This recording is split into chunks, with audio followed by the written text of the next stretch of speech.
اکثر لوگوں کو سردیوں میں سر کے بالوں سے سر میں بہت زیادہ خشکی ہو جاتی ہے، ڈینڈرف جس کو کہتے ہیں، سکری بن جاتی ہے، اس کا کوئی آسان سا ٹوٹکا بتا دیں۔ اس کے لیے آسان ترین جو ٹوٹکا ہے وہ یہ ہے کہ آپ کیسٹر آئل لے لیں، ٹھیک ہے۔ روغن ارانڈ کا تیل بازار سے بڑی ہی آسانی سے مل جاتا ہے۔ کیسٹر آئل یہ عموماً بچوں کو استعمال کروایا جاتا ہے پیٹ کے مسائل میں، قبض کے کے مرض میں۔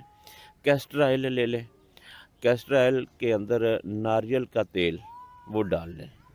کیسٹر آئل اور ناریل کا آئل یہ دونوں تیل برابر وزن مکس کر لیں، ایک دفعہ ہی سر پر لگائیں اور اس کے بعد اگلے دن نہا لیں۔